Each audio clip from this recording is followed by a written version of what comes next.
All right. We are back. Not at the Grit Won't Quit Studios. We are off-prem today. We've never done this, but we are in Barnegat, New Jersey. We're at Father and Son with John. John, good morning. How are you today? Good, Tom. How are you? Good. Nice to see you. Nice to see you, Looking too. good. Thank you. You definitely have been hitting the gym hard. Extra hard, actually. Awesome. I love it. You look great from the last time I saw you, but that's not why we're here today to talk about your weight loss journey, but we're here to talk about your business journey. So, Grit Won't Quit is a entrepreneurial podcast, kind of talking about the stories, the hustle, the struggles, the triumphs, the victories of being a business owner. And you have 3 businesses plus, Right. Three active plus a few other things that you got going on. So Sure. kind of let's dig into it. Let's start out with, how did you get started in this? So Father and Son, just for everybody, Father and Son is they build homes, they do renovations, they do remodeling. But now John will go into the story. You don't just start building homes. Right. So yeah, I mean, I've been in construction, the entirety of my life, since I've been 15, 16 years old, from working with friends' parents, after school and on the weekends, to, getting menial labor jobs, doing everything, from painting to carrying block. Did you grow up down here? So no, originally I grew up in Belleville, and then I moved down, and then a lot of my, I would say, teenage life was in Seaside. Okay. So Seaside presented its own problems, just getting back and forth over the bridge, Yeah. But yeah, so, that's primarily what I did. I've done construction and any type of restaurant experience my entire life. So you just started out hustling. Yeah, I guess I hit the ground running. So you hit the ground running. Falling. So you're working in restaurants, and then you're also learning how to do home improvements or painting or... Yeah, basic construction, like nothing too crazy. I did some interior renovations and, some labor work on the outside, when I was younger, and just anything to really just keep going and making money. So now you're making money, you're doing some renovations. Like, you now have an office, you have a showroom, you have, you do new construction, you're doing like a lot of work. Sure. It didn't just happen overnight. I'm just trying to get how did that transition happen? Where did you go from, painting, moving some block, doing an interior reno to running like a full service construction company? Right. So honestly, and not to sound cliche, but to be honest with you, I don't think I would have been able to do it, 1, without God, and 2, without my wife and my support system. I think overall that was a key factor.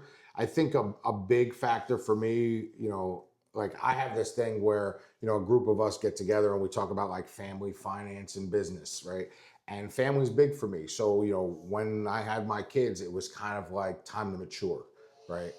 And once it was time to mature, it was really down to the nitty gritty, as far as Father and Son came along. So I learned a lot along the way. I made a ton of mistakes, made a ton of people happy, made some other people unhappy, but overall, I started the business. I started, like we talked about before, doing handyman work and interior renovations and moonlighting as waiters or cooks or, whatever it was I needed to do. I'm actually a great cook. Really? So if this doesn't work out, you always have to fall back on.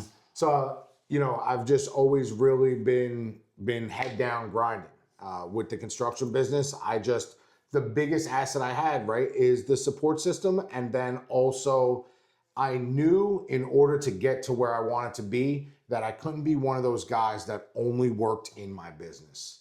And by working only in my business, it would limit me. I would give myself a ceiling.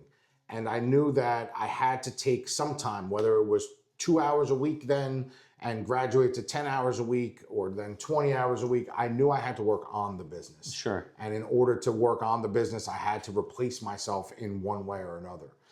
So you had to replace yourself as a worker. Right. And, give myself, multiple job titles throughout the process. I find as the business keeps growing, you have to change jobs every couple months. Like Sure. Something that I did, 6 years ago, somebody else does and does it better than I ever could have done it. Right. But as time goes on, I think that that's part of the process. You got to draw yourself back so that you could keep looking at the next phase of the evolution. Yeah, otherwise there's no growth. Yeah. You have to be able to pull back to be able to grow. And like you said, you know, these people specialize in things where like I just dabbled in it to be able to get me to where I need to go. You dabbled in it till you could afford to put someone in there to run Sure. that part of the and job. do it better. Yeah, and do it better. And again, somebody that does it better and that's all they do and they do that every day, they're going to be better than we ever could be at the job. Sure, 100%. So, you know, that's a great way to think about, like, as you've grown. So, you know, you painted, you did the interior remodel, you did this and you did that. And then when you got to fall, like when you really started to build a house, like that doesn't happen overnight. Like you don't just learn how to, you got to deal with the sewer and the this and the that. Like, how did you get to that next level? Because that is a big jump from a guy who does remodeling to building homes. It's a different skill set. Yeah. So to be honest, one of the biggest problems that I had was, number one, if you've never really built a home, you know, talking to a client for a custom home, they don't really want to hire you, right? Because you have no experience building a home. So it was very hard to build your first home. So I decided that I was going to build my first home for myself and then sell it. So we opened, you know, like a sister company, and it's called Ramadan Homes. And we buy land and we build, you know, new construction and we sell. Also at that time, very hard to get financing to build a home if you've never built a home, right? Nobody wants to just take a chance on you. So it was a combination of, you know, maxing out my credit cards, borrowing money from family, friends, and investors, you know. But you believed in yourself. Yeah, I think that's my asset is I always believe in myself. To a fault, maybe sometimes, you know. So I feel like if I can put my hands on it, then I can accomplish it. So what happened? So you find land. Yeah. So I find land. I actually Locally? what I did was I got somebody to sell or finance me the land. Okay. Right? So I didn't have to So you buy didn't it go out of outright. pocket, Right. yep. So I put maybe $10,000, $20,000 on the land, and then I started doing a lot of it myself. You know, I cleared the land myself. I rented a machine, cleared the land, knocked down the trees. I dug the basement myself. I overdug it, right? Because I didn't know how to dig a basement. You know, and I just used my skill set and experience from the stuff that I have done, right? I've built every part of a house before, just not all together at once. Sure. So I just used that and taught myself, you know, a lot as I went through. The hardest part, I think, was the initial stage, right? The prep work, the site, the land surveys, you know, the basement excavation, the layout, you know, stuff like that, where, you know, we had no experience doing stuff like that. Once the house was laid out and blocked and framed, it was very, very repetitive to what we did. So that was kind of easy. Yeah. So it got easier after that. Yeah, as it went along, it got easier, you know, and we sold the house. I mean, I probably made a little bit of a profit on it, but it was the experience, it was the profile, it was the portfolio build behind it, you know, and we just kept going, you know, and now we don't need any of that stuff, right? We buy our own land, we build our own houses. My wife is a great realtor, so, you know, we work hand in hand with each other. That's great that you have you're able to save on that side of the house too. Yeah, absolutely. I mean, she still makes me pay her. Of course. I mean, I expect nothing less. Sure. Shout out to Ashley today. Yeah. But, you know, she's great at what she does. So, you know, it's nice to be able to find land, especially if you get it off market and it's not on market. And it's definitely helpful, you know, across the board. But, you know, so Ramadan Homes really does, you know, the spec builds, and we do like semi-custom builds. If you end up purchasing something ahead of time before we're finished, we'll let you customize it. And then for father and son, you know, we build custom homes where, you know, we work in LBI, we work in Barnegat, we work in Manahawkin, you know, build on the water or inland. We got a couple nice projects coming up this year. Almost 5,000 square foot inland house right in Manahawkin. So that's going to be really nice. It's a nice mother-daughter house for a custom client, great clients. A couple houses on the water where we're going to be putting pilings in and raise up, you know, the elevation of the house. And then you got to start dealing with CAFRA and some of those other... Some of them. Yeah. So if the land is completely blank and there's never a house there, that's kind of when you get in touch with DEP and CAFRA and stuff like that. If there is a house there and we have to knock it down, most of these towns have changed their zoning ordinances, so we still have to go in front of the committee. A lot of variances involved and stuff like that. But our office, we're equipped. We help the clients go through that process and kind of, take it from start to finish for them. Yep. And now, again, so you built this spec house, you got through it. There was some struggles there, I'm sure. Course. And then the second house, was that for a customer, or was it another spec house? The second house, I believe, was for a customer that started from a spec house. Okay. Actually. So it was land in a house that we bought. We were going to knock it down and build it. And we were contacted by somebody to say, hey, can I see what you're going to do? We said yes, of course, showed them, and they purchased it right away. That's cool. So then we built them the house. So then you were really in it. Yeah, we're starting to get in it. We're starting to really understand what's going on. People are starting to notice us and what we do. And, again, learning curves throughout the entire thing, right? Every town is different. The inspectors are different. If they had a fight with their wife that morning, the way they treat you is different, right? So that could pass or fail you on the 100%, and on the plumbing inspection, and delay your project. So there's definitely different aspects. I would say even just our timeline from learning, right? That house I think took me like 9 months before we had the CO. I build houses now in 4 months. Yeah, you really fine tune this and learn the process and know what you can do. And again, everything wasn't rainbows and sunshine. Sure. So what were some of the things during it where you're like, is this really what I want to do? Is this? Yeah, it's huge downsides. Number one, you're floating all the cost, right? So all the money end is on you or your business. There were times where, like I said, I was maxing out credit cards, draining our bank account, not knowing who I was going to pay, what vendor I was going to pay, if I was going to pay my rent. I figured out what bills personally I could be late on without it affecting me too crazy, right? Just to get Which through is crazy when you think about, as a business owner, the risks you have to take to get it done. You're saying, I knew what bills weren't going to affect my credit, affect somebody's relationship, just to get through those early phases. Yeah, no, it's tough. I knew electric wouldn't shut me off for at least 3 months because I had kids, right? So if I had to skip something, if cable went off, who cares about cable, right? So you just have to take calculated risks, and at the end of the day, you're betting on yourself. Yep. Right. But you're right. There's a lot going on. Times where you're working, even for father and son, you're working for clients, and their checks are late. There's struggles throughout the process. There are things that are outside your control. You could have your job done, and an inspector could hold you up. You could have your job done, and they just don't have the financing. Sure, 100%. And I'm sure you've seen that 100 times. Where you're like, I'm owed money, and there's. As someone once told me, I can't give you something I don't have. Yeah, no, and it's true. And you try to work with whoever you can as much as you can.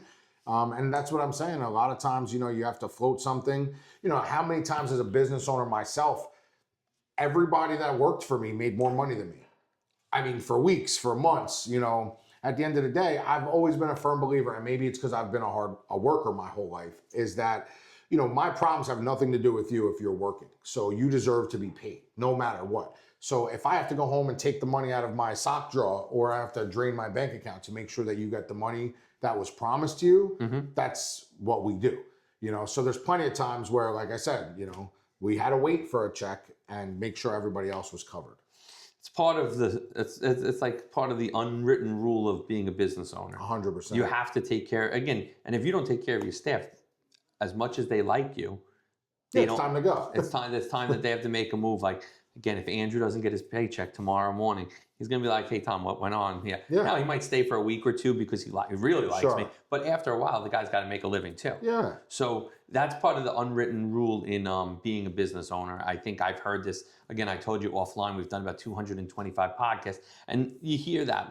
Again, nobody, and I think a lot of guys that own businesses, especially small businesses, and neighborhood business, they're undercapitalized. They start out with a dream. They start out with a hustle. And they start out and and then it just keeps growing. And they're not like a big corporation where they have investors and they have shareholders and all that kind of stuff. Yeah.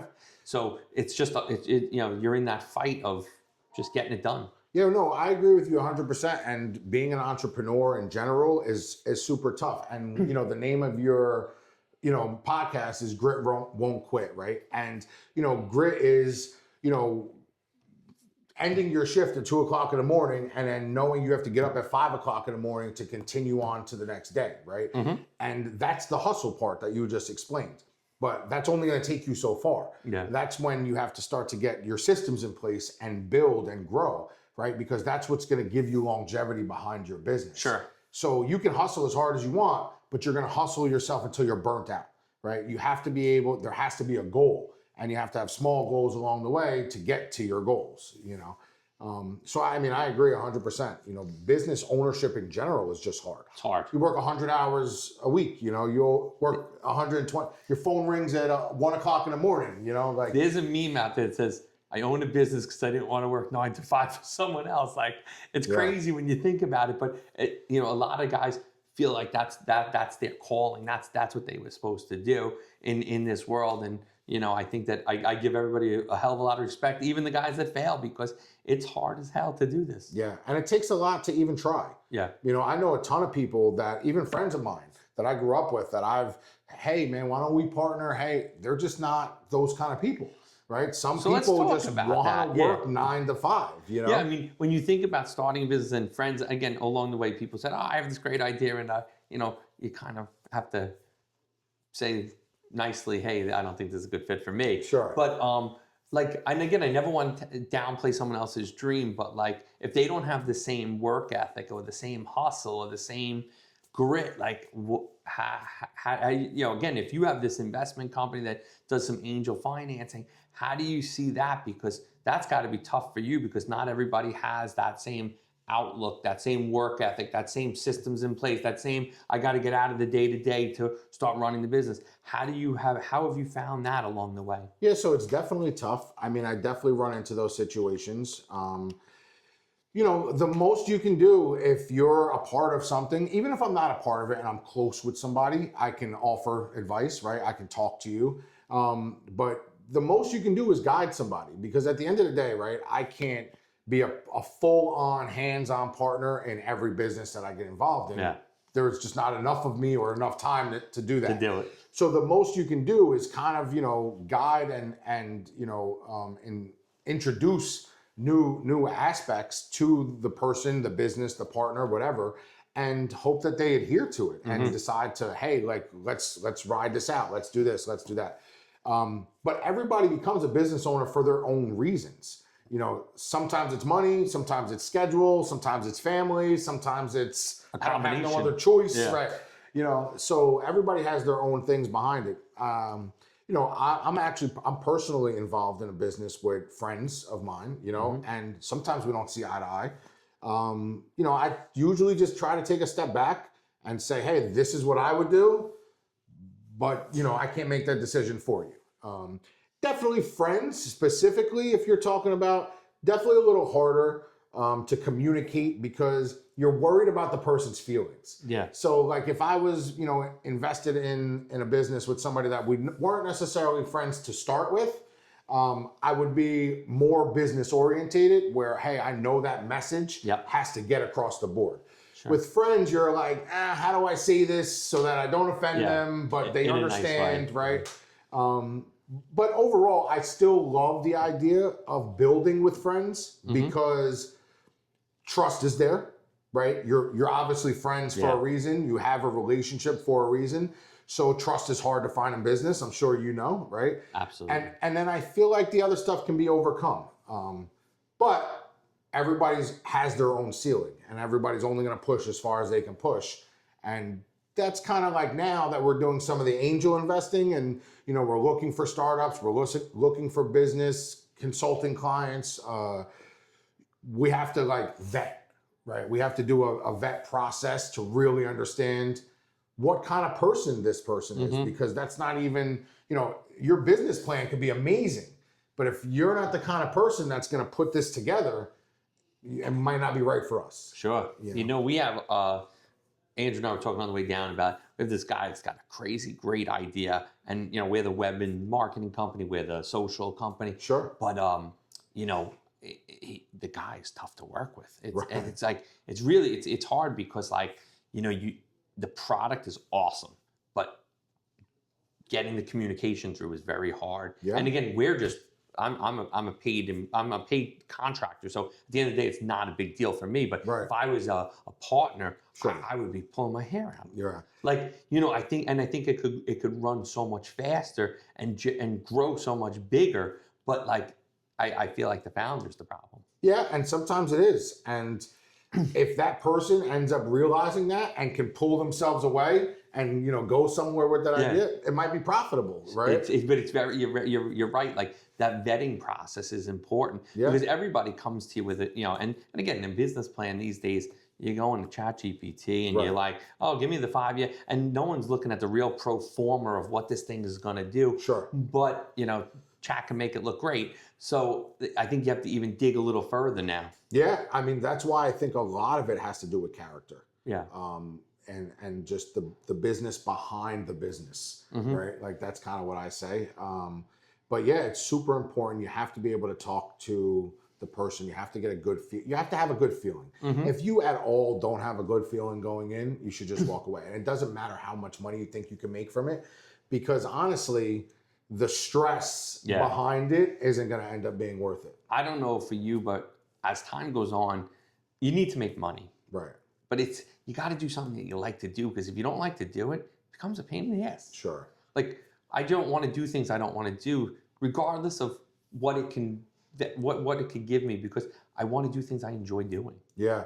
Well, I feel like that's like a gift, or it's like, a blessing when you can actually make money doing something that you like or something that you love to do. I mean, that's amazing, right? Like I love to build homes.